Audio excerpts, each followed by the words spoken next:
Okay, good morning. We are in Shin Aleph, about wearing things. Okay, in Rosh Hashanah or not? Okay. We are starting Zayin now. Shin Aleph, Seif Zayin. Okay. Kol yotzar she'eno tachshit ve'eno derech malbush. So, if you're wearing something, or you're going out with something that's not jewelry, and you're not wearing it as a malbush in the way that people wear garments. So then, v'hotzio kederach sheregilim lahotzi oto davar, and you carry it in a way that's a normal way to carry it during the week, then you'd be chayav. We're talking about Rosh Hashanah, you'd be chayav chatat, korban, which means asur deraisa. V'chol tachshit shehu rafui.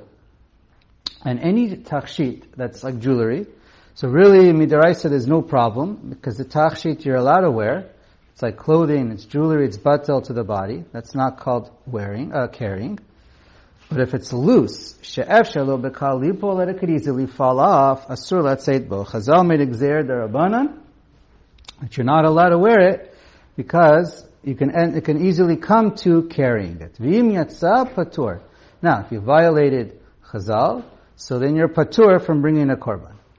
Aser aval patur aval aser. V'isha lo teitze b'tachshitim shedarka v'shalfam perush lahasira me'alea ulaharosam. A woman is not allowed to go out with jewelry that is normal for her to take them off in public and show off to her friends, because then when you're doing that, you could end up carrying it. Okay, Haga, and then we'll see later on what happens with a chatzer and obabayit. Hilkach, therefore, lo yetzei ish, lo b'saif, v'lo b'keshet, v'lo b'tris, which is a perush magen. So you can't go out with a sword, bow and arrows, shields, v'lo be'alav, v'lo b'romach, v'lo b'kelim she'enam tachshit.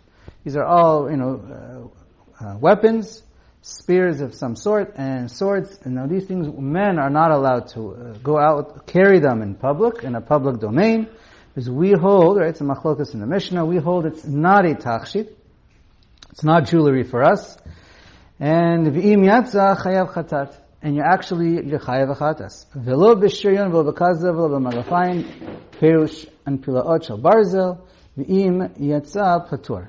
So these are armor that we wear, soldiers wear, helmets and what's it called? Metal that you wear on your body, big boots that go up your legs. All these armor, since it's derech malbush, you are wearing them at the end of the day. You're not chayav chatat. It's only im yatsa patur. It's only nisu derabanan shehem derech malbush.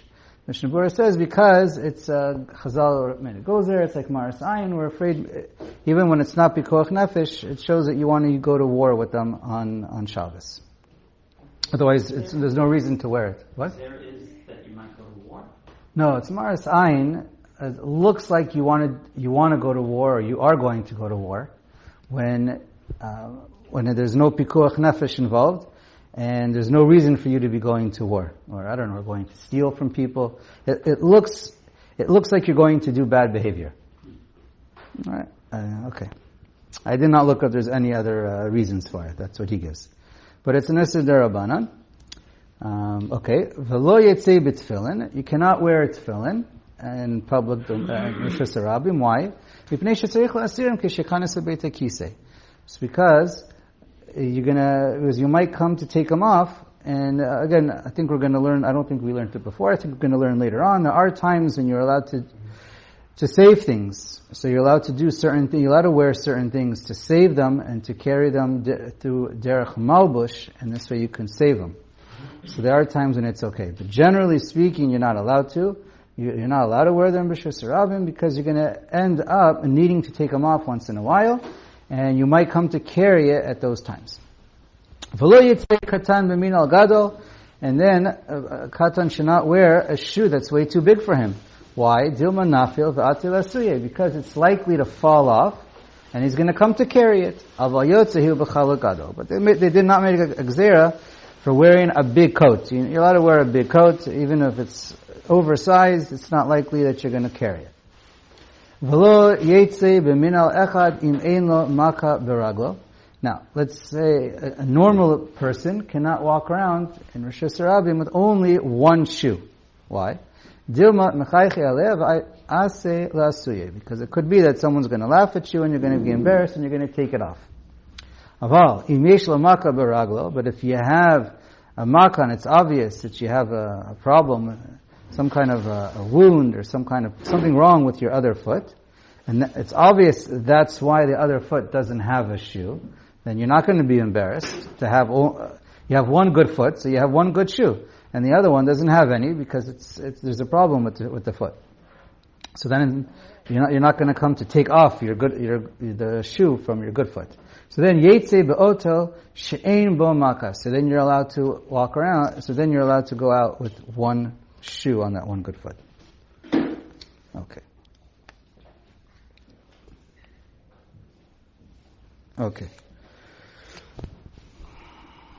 Mishnah Berurah just points out that if you're going to wear tefillin on Shabbos, do it not l'shem mitzvah, like if you're going to save it or something. Otherwise, there could be issues of bal tosif. So you're wearing the l'shem malbush? L'shem malbush, yeah, 100%, and not l'shem mitzvah. Okay. All right. Okay. Let's go on. Chet. Lo yetzeh b'machat atchuva lo b'vigdol bein akuva bein she'ein akuva. One should not walk around in the Shulchan Aruch again with a needle in his stuck through his clothing. Okay, we'll keep reading. It doesn't matter if the needle has a hole, an eye in it or not. Either way, it's aser. So then, listen to this. V'im yatsa b'nakuva chayav, v'k'she'ein nakuva patur, v'yesh omrim behefech. So everyone says we're not allowed to. The question is, which case? It's a machloket. Which case is deraisa? Which case is derabanan? Bottom line, the one that's deraisa, and that's the machlokas. The case that's deraisa would be whatever is normal. If you're carrying a needle in the way that's normally how people carry needles during the week, so then that would be an issa deraisa. And if it's in a way that's or the type of needle that's not normally carried in your clothing, so then since it's not normal, then it would only be the issa derabanan. Does this include pins that are holding up your cups? Pins that are. Anything that's pins. Oh. Not cufflinks. You mean pins for your clothing? Yeah, so that keep your clothing in a particular way. So I'm pretty sure. Actually doing something. So I'm pretty sure if the safety pin, let's say, is there, yeah, or is to hold your clothing in place, so then it's mishamesh your clothing and it's batal to your clothing. It's not because you're carrying the needle is for your clothing. So I'm pretty sure that would be okay. It's good to double check.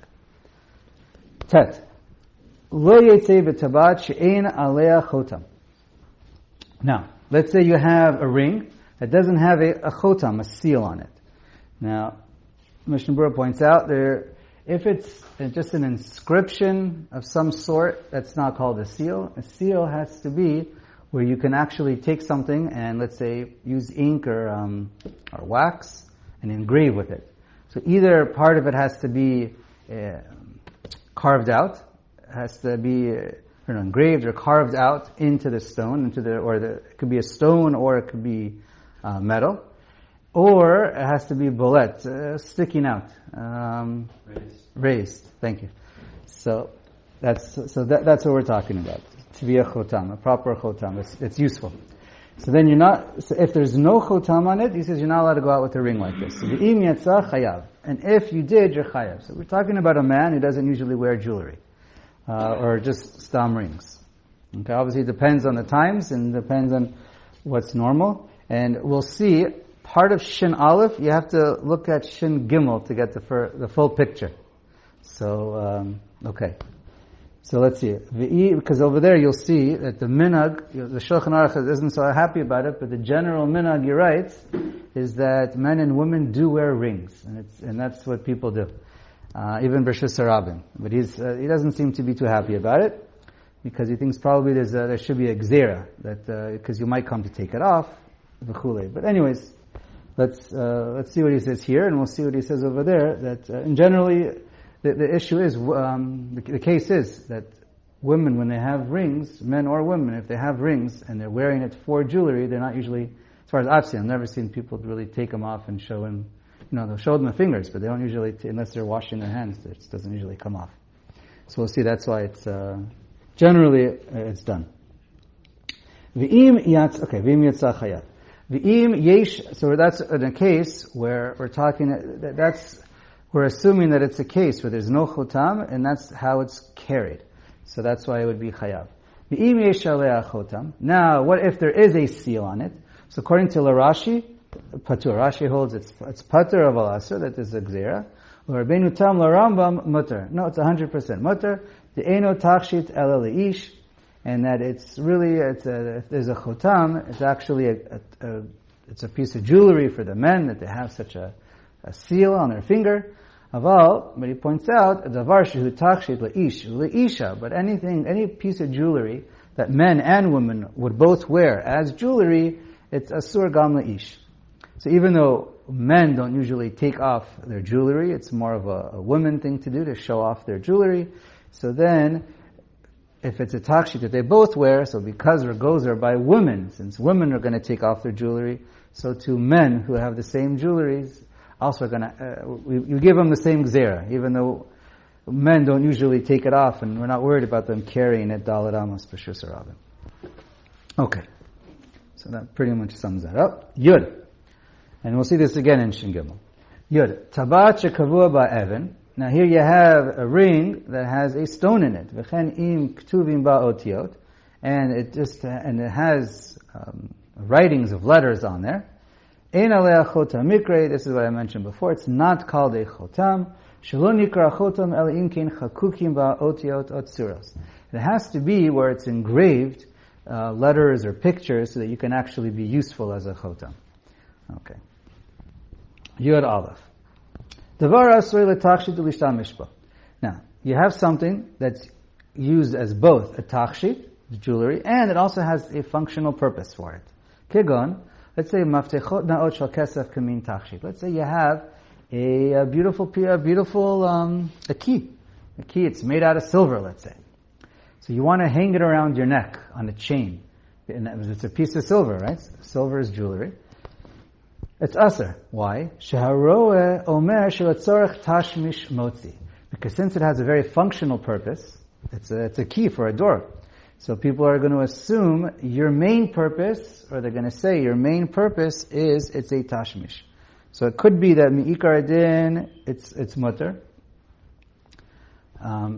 because really it is a piece of jewelry, and that's why it's made out of kesef. But it's aser because it could be because it's maras ayin. I believe that's the main issue, but it looks like that could be your main purpose, that it's for the tashmish, and so therefore it's aser, it's a gzera. But v'yesh matirim imhu shel kesef. But other rishonim say no, it's mutter lechatchila, because the fact that it's made out of kesef, it's obvious. Now I've never seen an actual useful. I don't know if any of you have ever seen a key that's actually used and it's made out of a solid piece of silver. But if you have such a case, so according to the Yesh Matirim, and that's how the Ramah and the Mishnah Berurah paskins, at least the Mishnah Berurah says, even though l'chadchila one should be machmer, not to dangle around a necklace such a key. He says, Yesh, you should not tell anybody off if you see them doing this, because they do have who to rely on. And that's what we're going to see at the end in the Ramah. Okay. Now we're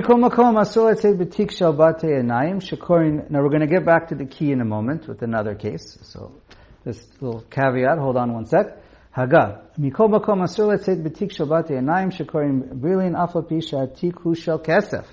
So we wear eyeglasses. Now we have a case for eyeglasses, right? Many times we have a case, we put our eyeglasses inside, and you want to carry that around.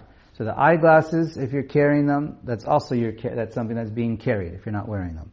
And then also the case itself, if you walk around with them, that's also, you're carrying them. Even if the case is made of solid silver, we can't call that a tachshit, even if you wear that around your neck. Because the teak is serving the glasses. And just wearing the glasses hanging down from on a necklace, just because you attach it to it, it's still called carrying. Okay, the only way to wear it, to take glasses wherever you go in Rosh Hashanah is to wear them, not to wear them dangling from a necklace. So too, even the case, even if it's made out of silver, it doesn't help. Okay? You're saying the glasses are themselves enough, so. Right. So the teak that's serving, the glasses, that's if you're carrying it or wearing it on your necklace. But not if on your eyes. No. When it's on your face, it's batel to your body. So you can see. Now we're back to the key. New case. Now you have a key. It's made out of silver or metal, whatever it is. So,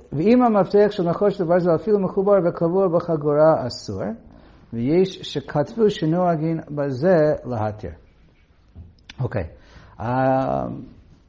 There might be a couple different ways to read this, but here's one. Now, if normally a mafteach that's made out of metal, and let's put it like this. Everyone, as far as I know, everyone says if you just take a key and you just hook it on with a little ring onto your belt, or you put it through your belt, for sure that's called carrying, because it's not just because it's somewhat stuck to your belt that doesn't help anything.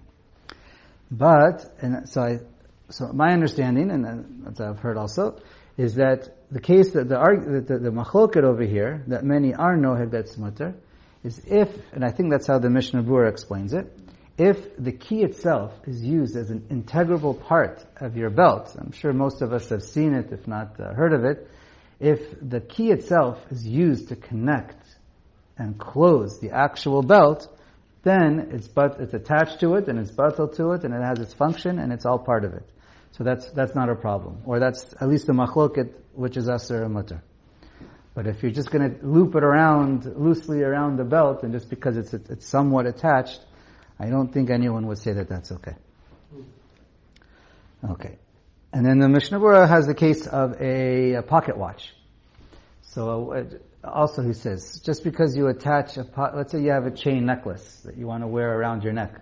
Just because you attach a pocket watch to a chain, so the chain itself is jewelry, but the watch itself has its own chashivas, it's its own item, and that itself is not going to be, is not, that itself, just because you attach it to a piece of jewelry that's your necklace, that's called carrying a watch. You're using a piece of jewelry to carry your watch, so that will not be allowed.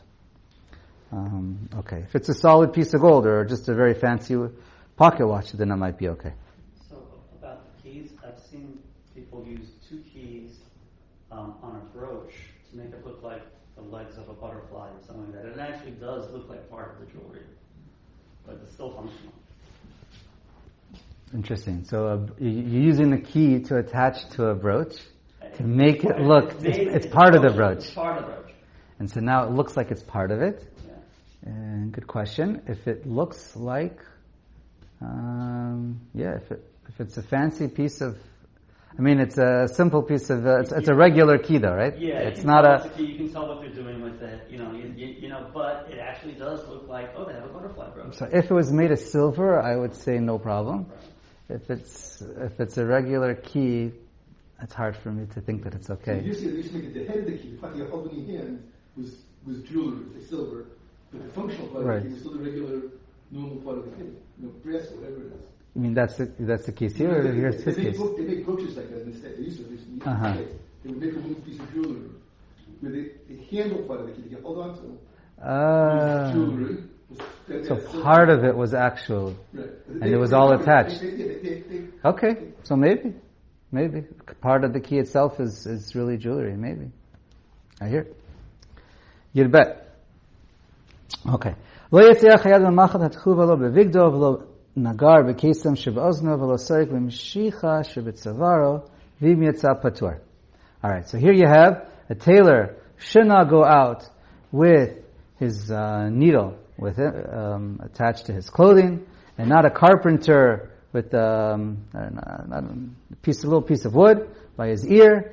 V'lo besorek is someone who combs flax or combs wool or something. He shouldn't go with this little string by his ear. V'im yetza patur. So we're talking about a case where it's not the normal way to carry. If it'd be the normal way for him to carry, he'd be chayav chatat. We're talking about a case where it's not the normal way for anybody, including him, to carry, but he goes out like this once in a while to show off what he does for a living. Self-advertisement. So that people should see what you do. So they'll know to ask him, oh, can I bring you my things to fix or to make? So it's done in a way that's not the normal way of carrying, so therefore it's only an Isser Derabanan. Okay. Yirgemol lo yetzei hazav b'kish oser le'atzila mizivado shelo yitenef ba. So now a zav, a person who has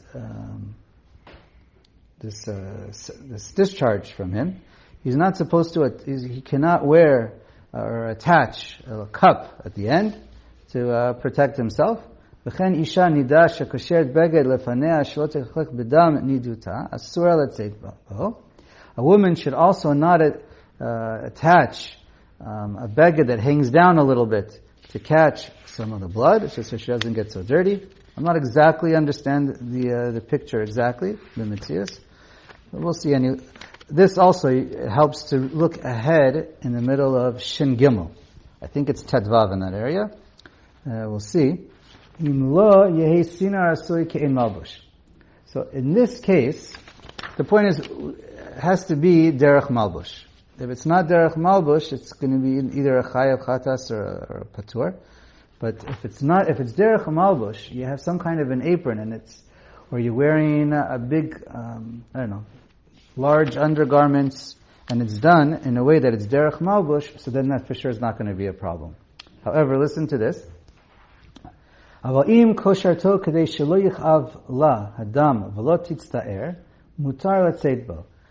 man, the zav, he's allowed to tie it on if it's to prevent him from, so he doesn't have any pain, or any tsar. So then you're allowed to tie it on.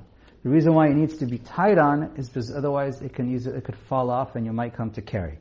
Bir Halacha points out, if it's secure in place, you don't have to tie it on.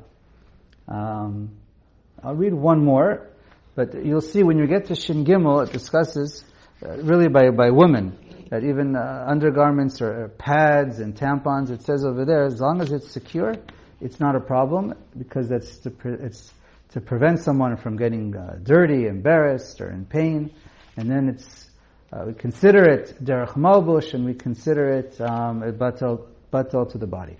The beginning part of the sif is talking about something that they're wearing to protect their clothing. So something which is servicing the clothing rather than servicing the person is... Okay, so you're saying the first case is primarily to protect the clothing. Yeah. Maybe. Okay. It's a subtle point. I don't know. It's a little hard to make a distinction. On the one hand, it first says you're not allowed to, but then it says if it's going to bother you, then you are allowed to, and it generally does bother you. No, I understand what you're saying. I understand. Yudalid. Davar shehu derech malbush. Anything that's derech malbush. Afili im ena lov shalom mishum atzili tinof mutar letzeit bo b'Shabbos. Anything that's just to protect yourself from getting dirty and uncomfortable, so then you're allowed to go with it on Shabbos as long as it's derech malbush. So even though you're allowed to wear any coats and hats, all these things are allowed, even though your purpose is to protect yourself from getting dirty or from getting wet. That's your whole purpose. You're still allowed to, because you're doing it derech malbush.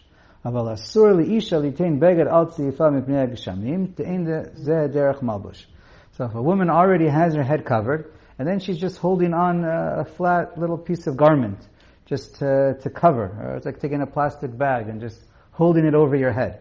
That's not good enough. But if you wear it like a scarf, or you wear it like another piece, like you can wear 2 scarves, but 2 head coverings. But it can't be where it's, as long as it's derech malbush, then it's going to be okay. Let's see. Fine. We'll just start a little bit. Since I already sent out the pictures, we'll see. With Tetvav, okay. So a person who's an amputee, he's missing one of his legs, he's not allowed to go. Now, they had different types of mechanisms. So they had like a fake foot, and it was made of, it was pretty flat, and it was made of wood generally. So that's when it was aser. The hainu she'osir kimin defusha regel, looks like a foot, v'chokek bo me'at, and it's carved out a little bit, enough just to attach on some level to the stump or to the person's leg. Rosh shoko betocho, wherever it ends off, his thigh, his leg. It's not used for walking, because you're using a cane or some other way to walk. The purpose is just so that it doesn't look like you have a missing foot. It's just for show. You're not allowed to, because it's just there for show. Now, in general, prosthetics that we have nowadays, the poskim say, is not a problem, because they in general, we actually use them for walking, and there's no worry that you're going to take them off or they're going to fall off. What we have nowadays, it works a lot better than what they used to have. And also in those days, if it was made of leather, I believe the poskim say, it's not a problem by leather as well in those days even, because they wouldn't come off, and people didn't take them off. It's just this design of wood didn't stay on so well, and it would sometimes come off. Should we continue a bit or stop? Okay, so we'll stop. But that's the basic for the rest.